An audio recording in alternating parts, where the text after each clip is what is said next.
Hello and thanks for joining us from our studios in Israel. I'm Shanna Folds here with ILTV's Morning Brief. Sending shockwaves through the Middle East, Lebanon's Prime Minister Saad Hariri announced his official resignation Tuesday, amid nationwide demonstrations from protesters.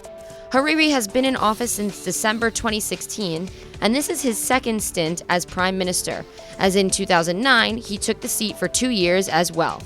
Many Lebanese are protesting the dire economic circumstances of the country, as well as a lack of direct access to their government, which they say is corrupt.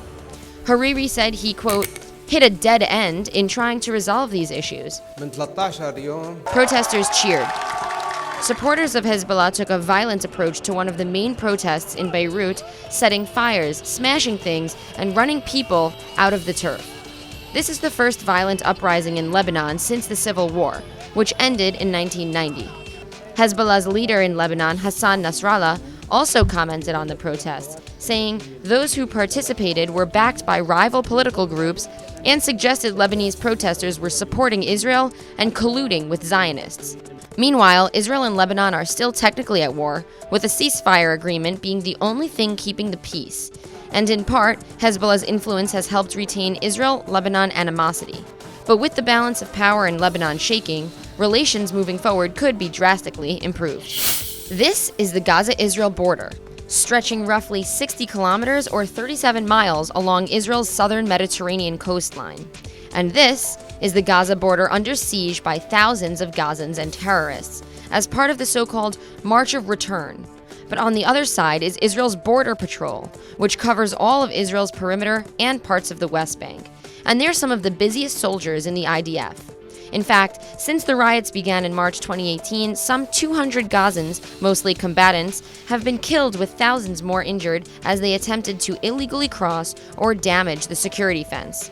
And just this Wednesday morning, they and local police prevented a stabbing attack in Hebron by the Tomb of the Patriarchs. But despite the high tension that comes with the job, the IDF still retains very high and strict operational standards. And that's why a military court on Monday sentenced an Israeli soldier to 1 month in prison over the death of 15-year-old Palestinian Othman Heles.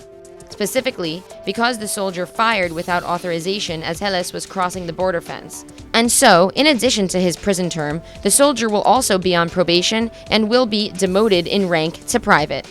But this is the first such conviction in connection to the March of Return. And the head of the IDF Southern Command said that, quote, we have not yet found even one incident of a soldier just deciding to shoot in the crowd, even on the toughest days.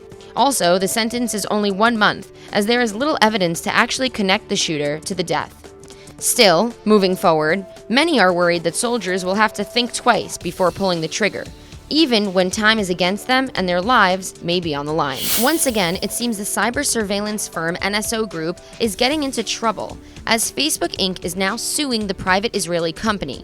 According to the suit filed on Tuesday, the social media giant alleges that NSO hacked into its WhatsApp messenger to target, quote, at least 100 members of civil society, which is an unmistakable pattern of abuse, end quote. And particularly, NSO is thought to have hacked over 1,400 users' phones, including journalists, diplomats, human rights activists, political dissidents, and senior government officials. But what did NSO actually do in its hack that first became public in May of 2019? Well, Facebook claims that the cyber firm took advantage of a flaw in WhatsApp video calling system, allowing it to hijack and spy through infected phones. Then, NSO allegedly gave this access to its clients, like foreign governments and intelligence organizations. And it all apparently happened through NSO's now infamous Pegasus malware, the same malware that was involved in the murder of Washington Post journalist Jamal Khashoggi. But WhatsApp says that this is the first time that an encrypted messaging provider is taking legal action against a private entity for this type of attack. NSO, on the other hand, has since responded that it rejects these allegations in the strongest possible terms, adding that NSO's sole purpose is to help fight terrorism and serious crime. It might seem like a niche item, but e-commerce site Etsy thought the designs of Tel Aviv Ketubah artist Naomi Sheikh were worldly enough to win their first International Designs Award. Etsy sells handmade or vintage items made by individual designers from around the globe, and is often the place people turn to for unique items. Now, what is a ketubah? It's a religious marriage document that has been signed time and again by Jewish couples who are tying the knot.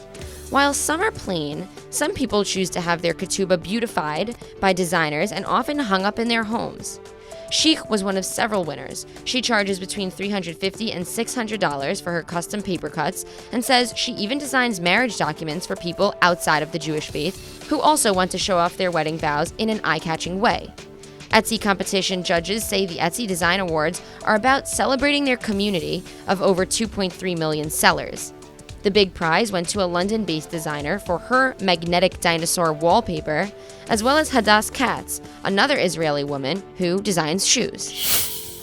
That's all for now. Follow us on Facebook at Israel English News and on Instagram. I'm Shanna Fold, and see you later with our main daily broadcast from Israel at 2 p.m. Eastern Time.